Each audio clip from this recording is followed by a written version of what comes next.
Hello, everybody. Welcome to this week's episode of Beware the Board, a horror podcast where we watch a randomly selected horror movie every single week. I'm Bob. I'm Ben. Oh, Last movie episode of the season. yeah.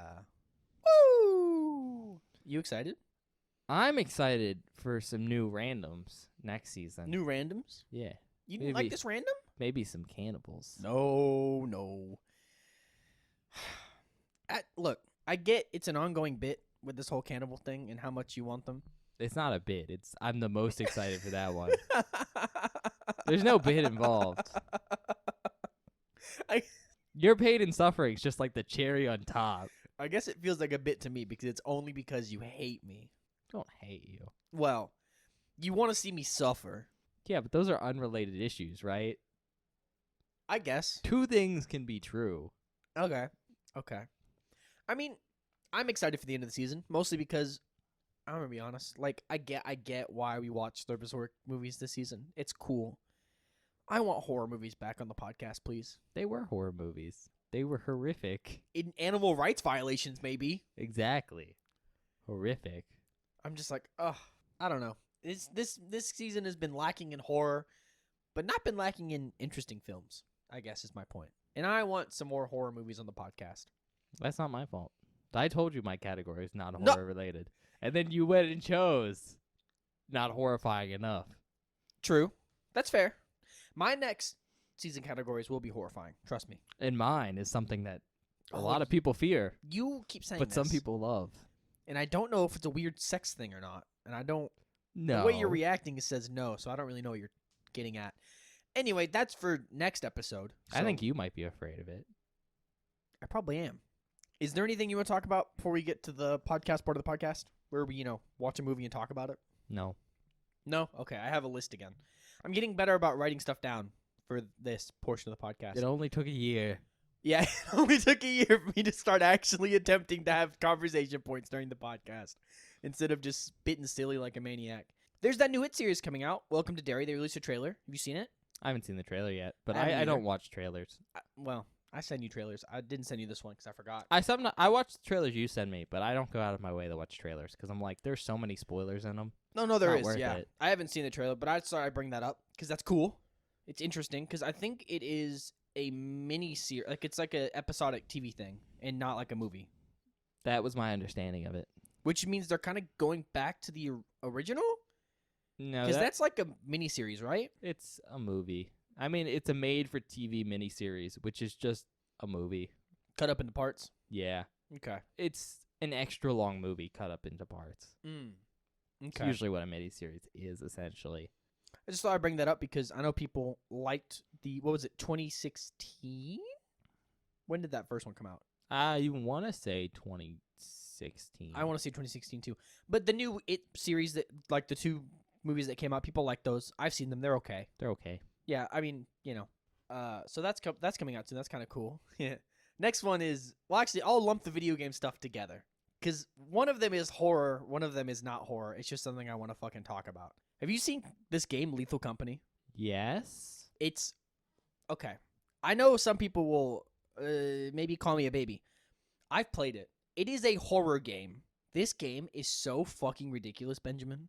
I've been playing it with Troy and a bunch of my other friends. I'm not really a fan of horror games because I get scared really easy.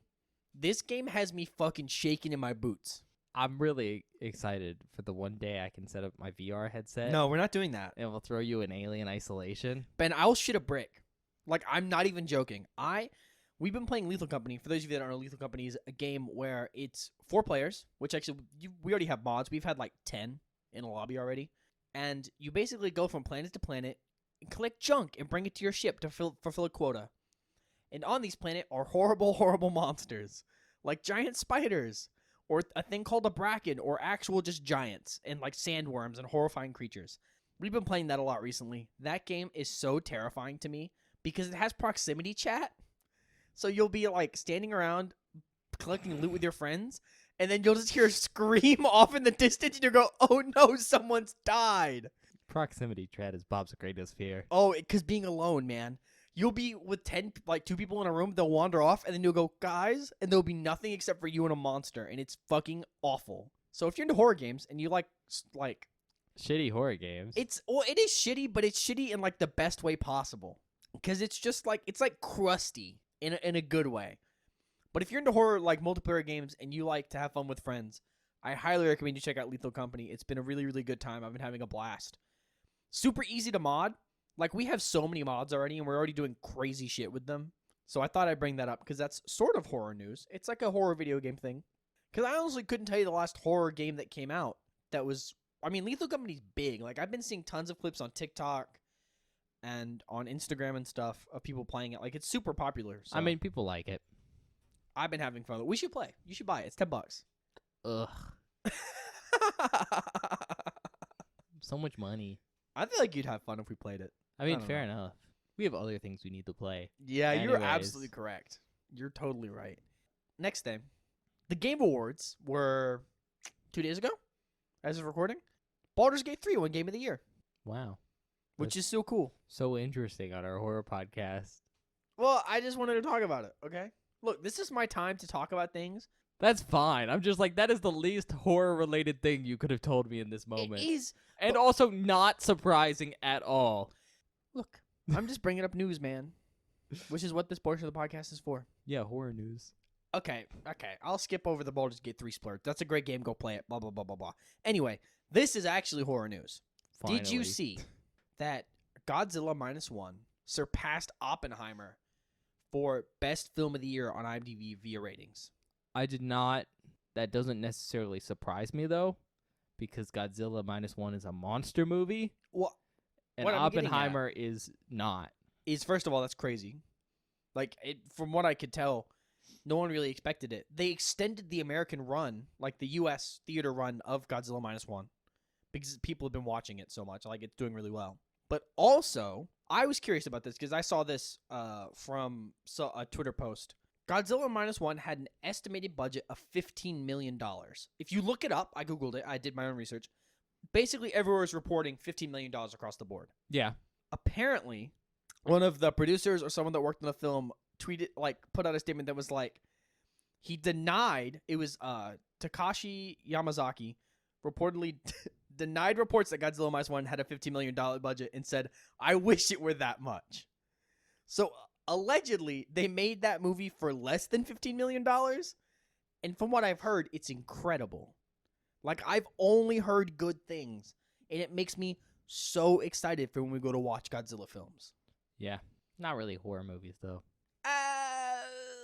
Monster movies, though? Come on. I don't know. You can Ben, play. we watched some bullshit films this season. That's why- we're allowed to watch Godzilla. That's my point. You complained so much this season about our not exactly horror movies, and you're like, you Because really some of made the- me think that you never want to do that again. So, maybe we won't cover Godzilla. Ben, I'll be so upset. I've never seen a Godzilla movie. Oh, come on. OG Godzilla's like a horror movie. Kind of, yeah. We've watched so many But you complained so much this horror season. movies. I fucking hate you. Anyways, yeah, that doesn't surprise me about the whole Godzilla thing. Because, first of all, it's a lot more approachable than Oppenheimer. Because it's a big Sure. monster movie. That's also from a very, very famous franchise. Yeah. Godzilla's probably the most famous big monster. Mm-hmm. So the fact that we have a Godzilla film for the first time in years, and it's supposed to be, good, Mm-hmm. it's not surprising that it would get a bunch of traction. We also have to remember the fact that there has been some artificial inflation on websites. Yeah, true. Well, this is IMDb. It's not Rotten Tomatoes. Yeah, which is a little bit better. But yeah, just the approachable thing is probably the reason it's been doing better. Well, I didn't know this. I did not realize this until very recently. I'm pretty sure Godzilla Minus One is in Japanese. Yeah, it's a Japanese film. So is the original Godzilla. Well, yeah, no. And I know, most I know. of the Godzilla films. No, I know. I'm in my brain. And Bob, look. It's a you know, Japanese film. skewed American viewpoint here. I just assumed it was in English. Well, you can get a dub. Not yet, probably, but eventually. The fact that a foreign language film is doing so well is very surprising and very cool. People don't like reading subtitles, but they No. will for Godzilla. They will for Godzilla, but also like I don't know. I've never understood that. I haven't either. We've talked about this in the podcast before, but like People I don't just- get it. Don't like doing that, It's so stupid. they don't. There's so many good foreign language films. Yeah, but it's not worth it most of the time for them. But Godzilla is. I guess, but I don't know. I guess maybe my view is skewed. I think we've only seen good ones. I'm sure there are some bad ones. Well, yeah, there's bad films everywhere. Okay. I think I'm out of news. I think I'm out of things to talk about on the podcast. Okay, well then, we can get to our last spot on the board, which is a spot in pre-code movies. Yeah. You ready? Yeah, I saved this one for last because I was excited about it. But now I'm worried because most of the time you give me kind of a hint at what we're watching. I just hope this movie's good. Every other film in this category's been good. It's a movie. God damn it. It's a movie. I would hope so. All right, so today we're watching Mystery of the Wax Museum from 1933. Okay. Okay. Ready for the description? Sure.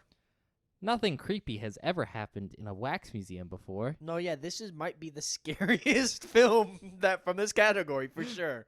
This is a fear I have. Oh, wax figures? Yeah. Yeah. Hardcore. Like I don't like this shit. This movie might not make it better.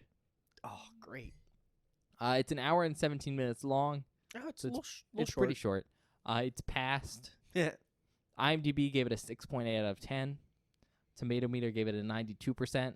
And an audience score of 63%. It's pretty good. It doesn't have any wins or nominations. So we can just get into notable actors. There's Lionel Atwin as Ivan Igor. He played Dr. Jerry Xavier and Dr. X. Faye Ray as Charlotte Duncan. Do you know that name? You should. From the podcast? No, just in Okay. general. Okay. She was Ann Darrow in King Kong. I've never seen King Kong. She's also mentioned at the beginning of Rocky Horror Picture Show and the science fiction double feature song. Is she? Yeah. So you know Rocky Horror Picture Show, right? You are familiar with that Yes, Benjamin. that thing. Yeah. Now I'm singing the song in my head trying to figure out where she's mentioned. No, I don't think she's mentioned in that one. Oh, okay. Fay Ray's mentioned in the very end because he's talking. Dr. Frankenfurter's talking about her satin draped frame. I see. Do you remember? Okay. Yeah. Now What is that? Now I know what you're talking about. That's not Rose Tint My World, is it? Anyways, we'll have a little Rocky Horror rant right now. The intro song to Rocky Horror Picture Show, science fiction double feature. Yeah. Banger. It's a good song, but what's super cool about it, if you are unfamiliar, is it references a ton of science fiction films. Yeah. Just a ton. Like we Don't watched. they say, doesn't that song mention Flash Gordon? Yeah, it also mentions the Invisible Man. Yeah. Thought I'd bring that up. I was gonna say that might be one of my favorite. It's top 3. I love that song. Anyways, Glenda Farrell as Florence Dempsey. She played Kay Curtis in Girl Missing. Frank McHugh as Jim. Played Barney in All Through the Night. Alan Vincent as Ralph Burton. He played Frederick in The Return of Peter Grimm. Gavin Gordon as George Winton. He played Lord Byron in The Bride of Frankenstein. Edwin Maxwell as Joe Worth. He played Detective Chief in Scarface, 1932. Holmes Herbert as Dr. Rasmussen. He played the Chief of Police in The Invisible Man. I was about to say I know that fucking name. Claude King as Mr. Gallatalon. He played Arnold in Behind the Mask. Arthur Edmund Carew as Professor Darcy. He played Ludo in The Phantom of the Opera, 1925. Thomas E. Jackson as Detective. He played Sergeant Flaherty in Little Caesar. DeWitt Jennings as Police Captain. He played Orlando Wainwright in Exit Smiling. Matthew Betts as Hugo. He played Flash McQuaid in The Big Chance. And finally, Monica Bannister as Joan Gale. She played Maybelle in The Cowboy and the Blonde. It's a lot of people. Yes. All right. Director's Michael Curtis. He also directed just a little-known film. Nothing like super big. I'm not sure if you know it. It's called Casablanca. Oh my god. Holy shit. I couldn't tell if you were fucking with me or not. That is a very important film. That Bob's never seen. I've never seen. I've heard good things. I've never Sure seen it. you have. Writers Don Mullally. He also wrote Girl Missing, and then the other writers, Carl Erickson, who also wrote Girl Missing. Budget's estimated at $279,000, which is pretty decent, with a box office turnout of $1.1 million. God damn. Now, keep all those numbers with like a grain of salt, because Yeah. This is what? I'm not sure how accurate that is, because this is 33? 1933. Country of origin, United States.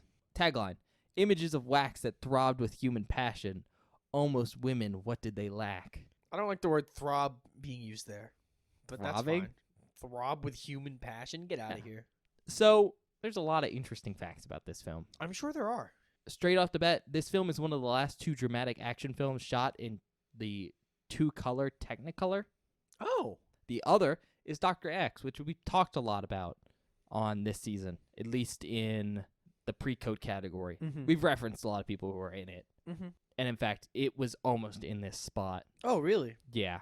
But the 2-color Technicolor technique uses combined separation photography printed with red and green dyes to create a color image that has a reduced spectrum compared to like later versions of Technicolor. It was particularly noted for its technical difficulties and like unreal hues, which is why it ended up going out of fashion. Okay. Not a fan favorite for a lot of people, and just hard to use. And this is one of the contributing factors to one of the most interesting things about this film, which is that it was considered lost for a very large period of time. I would recommend you go look into it yourself, because I can't really explain the whole track here. Yeah, I'm sure it's very confusing and convoluted. Oh, it is, but it's super interesting if you're into lost media like I am. I went down a rabbit hole. I was like, oh, this is super cool.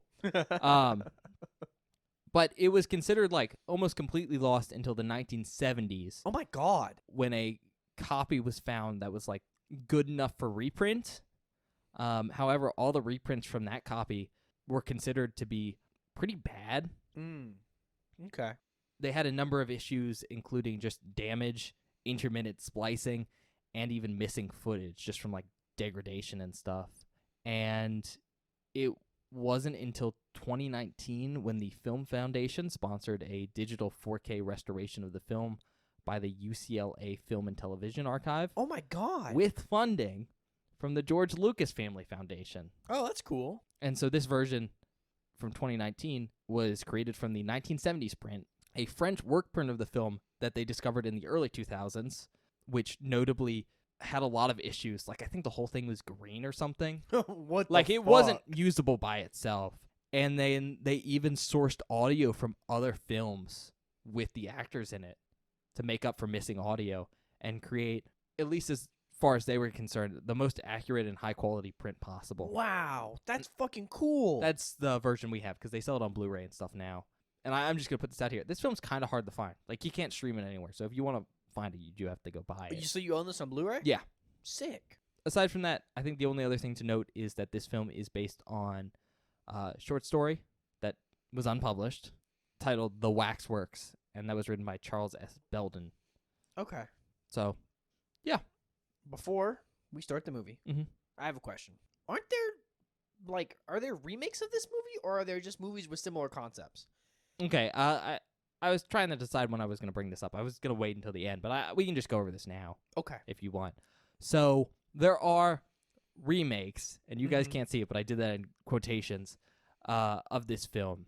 There is House of Wax in 1953. I've heard of. See, that's the one. That's kind of what I thought we were watching, but it's different. You haven't heard of that one. You've heard of House of Wax in 2005, which is a remake Okay. of House of Wax That would make in more 1953. There's also Mill of the Stone Women in 1960 and Chamber of Horrors in 1966. sense. Chamber of Horrors. That sounds cool. From my understanding, this film basically popularized the whole like scary wax museum thing. Okay. That's more my question was, is this like the OG concept and all those other films are just like ripping it off basically? Pretty Well, much. not ripping it off, but you know what I mean. Uh, Inspired by this as a concept. From my understanding, there was some like stuff floating around about scary wax museums at the time, Mm-hmm. but this is, as far as cinema is concerned, the oldest. Cool. That's Um, exciting. How much do you know about House of Wax, by the way? Almost nothing. Oh, okay. You just heard the name. No, I mean I know it's like Scary Wax Museum movie, Oh, okay. which is Like, okay, so let's get into this while we're here instead of on the post or like whatever. The idea of like Uncanny Valley, terrifying. Wax Museum is very much Uncanny Valley, and I can't handle that. So this movie might actually scare the shit out of me. Like, I don't want to watch House of Wax, like at any point. And I'm very scared, Ben. Well, from what I've heard, House of Wax is very similar to this one. Okay. I've seen the remake. I haven't seen the original one for House of Wax, but there's some similar ideas. I'm just scared. So if you can get through this one, you can probably get through that. Yeah, but I'm sure this one's going to be a lot easier to get through. In some ways, yes. Okay. All right, on that note, though, we're going to get into the movie. Yeah. We'll see you guys in a minute.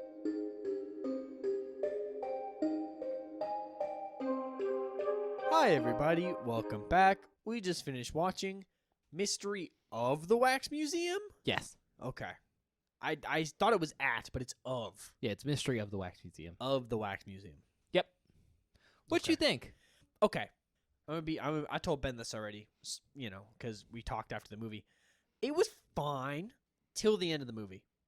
I think it's pretty good. I like it. It got a lot better. It grew on me. I didn't like it at first, but it's kind of a slow burn, even though it's like an hour and 17 minutes. But I like it. Yeah, I think we were discussing it during the film and a little bit after because he told me that. And I think the issue was you were expecting like A different kind of movie. yeah, Exactly. That's the thing. it's really what, a mystery film, you'd say? Yeah. Weirdly enough, it's called Mystery of the Wax Museum and it's a mystery film. Yeah, but like, I guess I came in with the pretense of like my knowledge of vaguely what other films. you were just expecting a modern wax horror movie. Yes, and I But- didn't really get that. Obviously, it wouldn't be that because it's from 1933. Yeah. So I think once you got into it, though, you enjoyed it. Oh yeah, for sure. Anyways, I'm just going to get into describing the plot here. And I'm going to try and stay spoiler-free, I think, for most of this episode. Because sometimes we're a little bit loosey-goosey with our tongues when it comes to these older films. Because it's like, it's 100 years old. You should have seen it by now. But I think this film's in one of those weird like categories where it was inaccessible for so long. Mm-hmm. Till And it's 2019. Till basically 2019. And it's still pretty hard to find. Mm-hmm. So I'm going to assume many of you either haven't heard about it or haven't seen it. So I'm going to try and not spoil some stuff. But the premise here is fairly simple. Basically, there is a wax museum Yeah. opening in New York.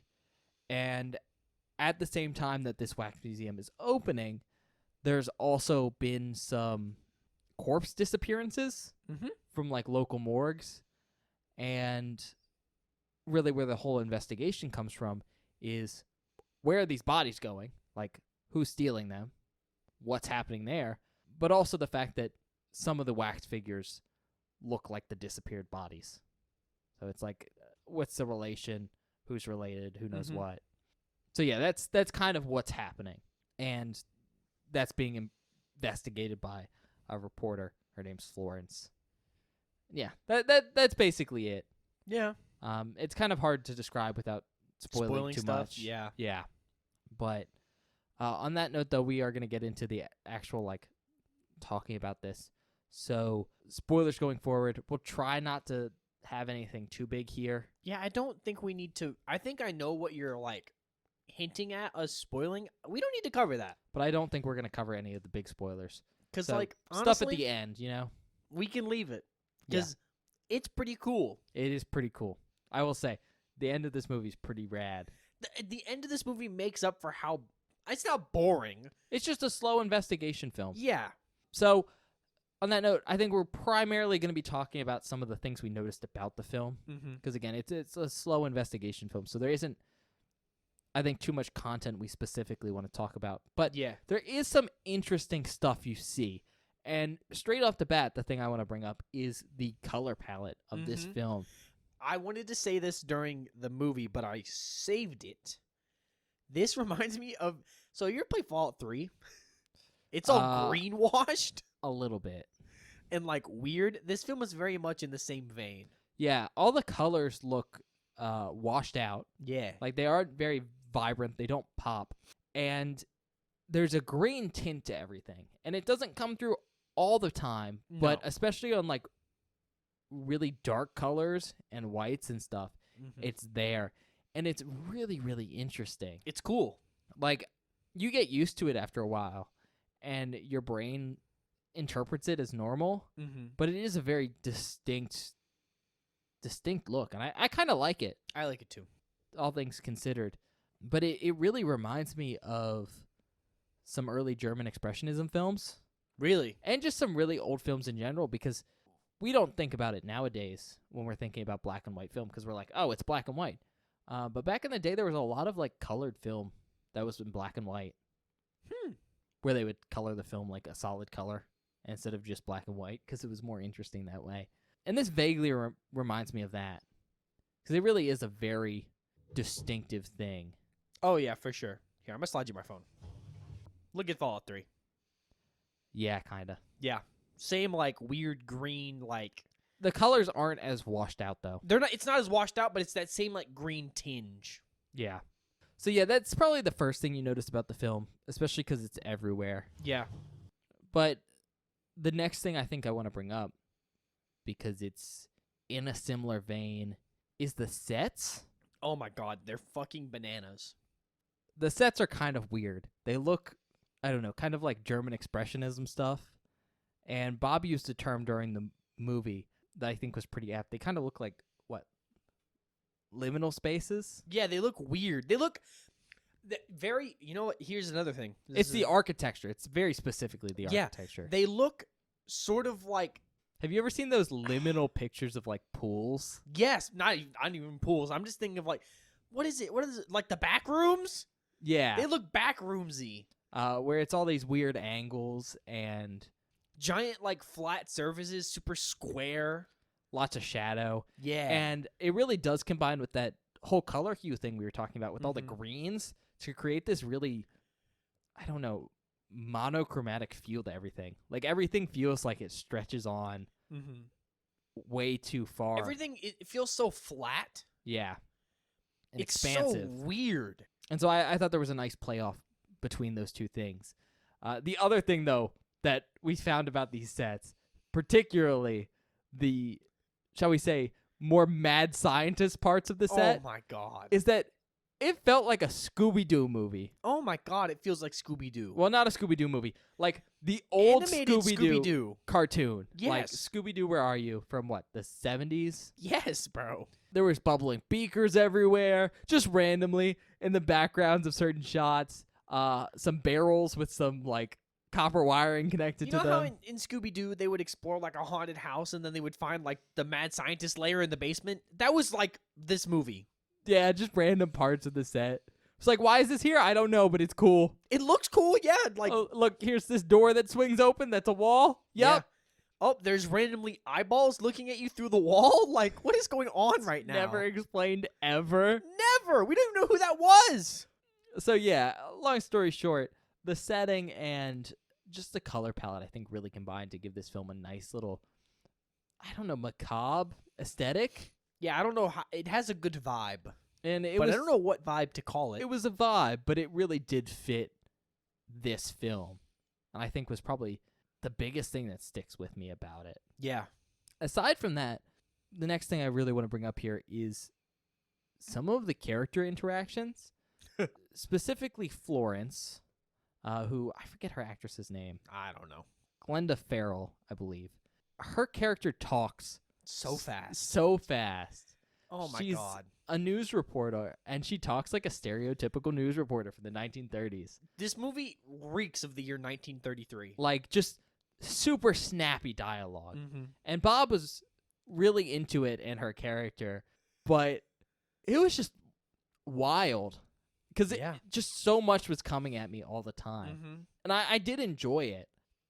It was also sometimes like an information overload Yeah. when she was on screen. That's something I want to talk about is the dialogue in this film. The other films that we watched in this category were from around the same time period because they had to be pre-code films. It's a timely thing. This one feels the most ingrained in the period compared, like, the other two feel kind of timeless and almost like in a weird space where it's like, oh, this is a cool story that can be enjoyed forever.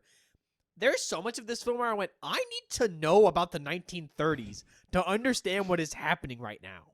Like, I feel like if I had been born before the year 2000 and had more knowledge of what things were like back then, like this feels like a caricature of 1933. Yeah. It doesn't feel real. No, it's very firmly set in the year it's filmed in. Yeah. I mean, the real start of the film starts on New Year's Day, 1933, in New York City, Yeah. which, I mean, was wild to see because it was cool. you can see, New Year's every year in New York City on like television, but watching like a facsimile of that in the 1930s is wild. But yeah, compared to Freaks or The Invisible Man, which are both like the time period's irrelevant because it doesn't matter to those films. This, which is firmly set in like, 1933 New York and the culture of that time period, really does stand out. It's cool. One of the big things that you get, besides like all the stuff, because there's a lot of very 1933 city stuff in this film. Yeah, like the cars and like the setting of like. I mean, Florence the works- architecture. I mean, Yeah, but that's a little bit fake. But I was gonna say Florence works for the newspaper, and so we get to see inside like a newsroom, a newsroom, Mhm. which is really cool. all the phones and stuff. Yeah. But the big thing I'm gonna point out for like the time period is some of the slang. Oh my god, It's goofy. Like some of it is What is- supposed to be funny. What But is it? Florence at one point says, "You soap bubble, I should make you eat dirt." Yeah, that's what I was trying to bring up. Like, it's just some of the dialogue is just like so 1933. It's crazy. Dirt, you soap bubble. Just it's fun. Aside from that, is there anything else you wanted to bring up? Okay, so the cool part about this movie is, the whole mystery. It's a mystery film.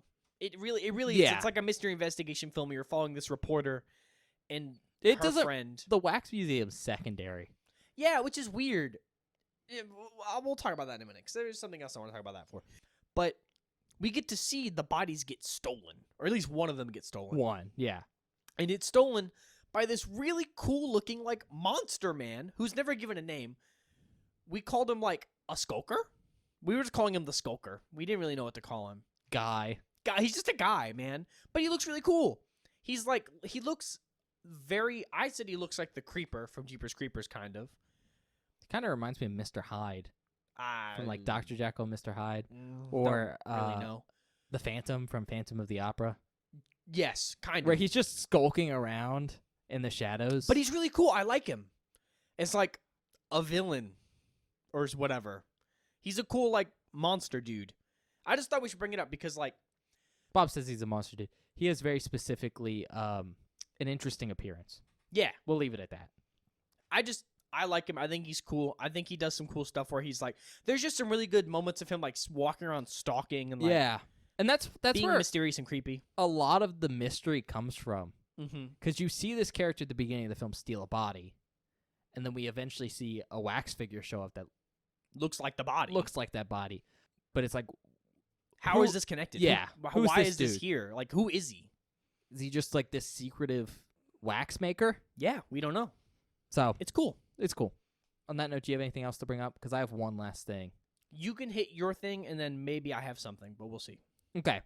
I'm not sure if this is something you noticed in the film, Okay. because you never pointed it out. But in the Wax Museum, we do get to see it a couple times. There's a bunch of wax sculptures there, right? Mhm. And they're pretty good They're looking. cool. Yeah, they right? look nice. Did you think they looked pretty convincing? I know you Yeah. don't like wax figures. No, they're pretty scary, on God. Some of the best wax figures, though, were like the Marie Antoinette one, Mhm. and there was a Joan of Arc one, Yeah, and then there was the Voltaire one. and the Voltaire one, and they all looked really good. Do you know why they look so good? Why? Because some of the wax figures were played by real people. No And- way. Yeah, Bob apparently didn't notice. Yeah, there is a number of wax figures. Specifically, all the wax figures they tend to focus on in the film Mm-hmm. are real people that are just Whoa! posing. That's so cool. Yeah. In fact, that's a part of why the wax figure that looks like the body that's stolen in the beginning of the film is the Joan of Arc one. Mm-hmm. And the actress who we see photos of is the one like standing still. Wow, that was a person doing that? That's crazy. And from my understanding of why that happened, partially you could argue that it's like to have the figures look like The people. the people, but also just to make them look really good. Mhm. But one of the probably biggest reasons I could find for why they did that is because the lights for the film were so bright They would melt the wax. that they would melt the wax, so they had That to have makes people sense. do it. That makes sense. That's really cool. But I thought that was super cool. And Bob didn't realize the whole time. No! At one point during the movie, you went, I think there might be a person, right? And I was like, what do you mean?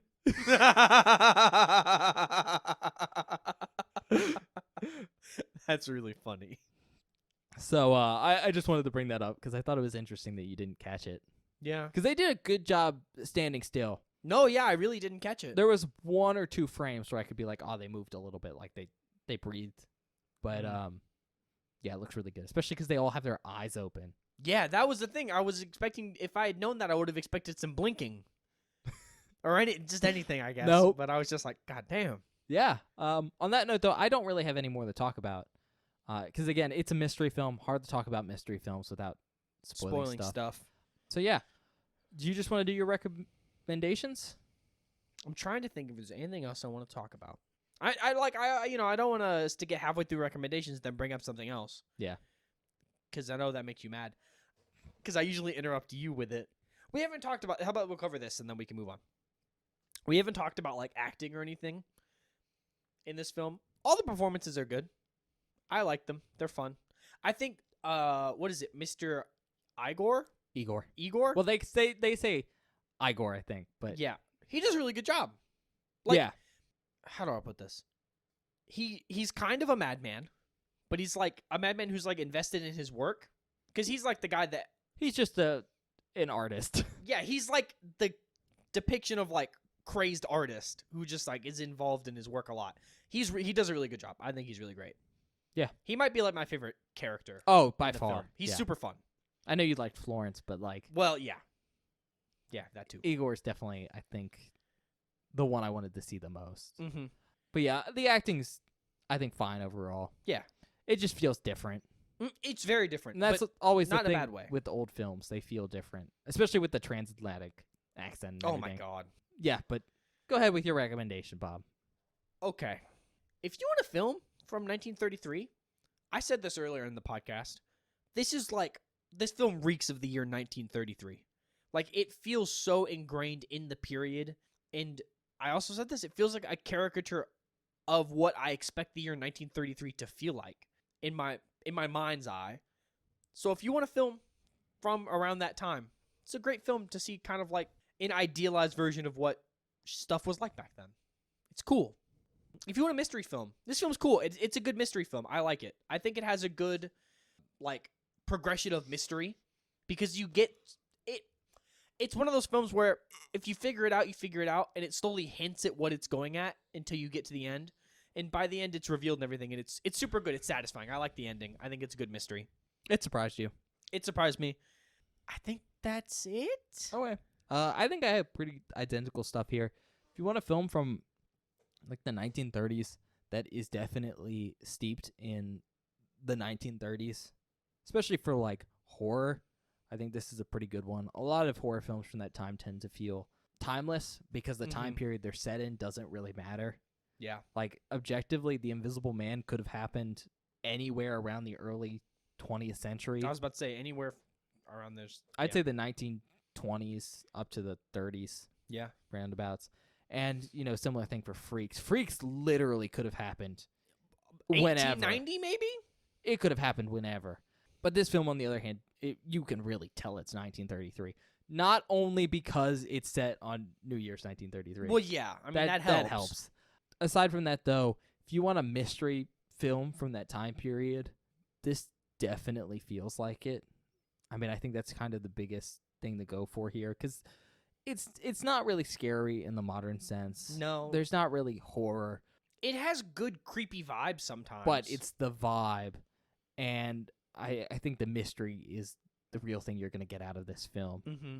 For sure. Aside from that, though, I think my biggest recommendation is if you're into lost media and just like interesting film history, this film's pretty cool. I mean, again, it was a lost film for like 40 years, and it wasn't until like 4 years ago that it was finally up to snuff as far as watchable copies go. But more than that,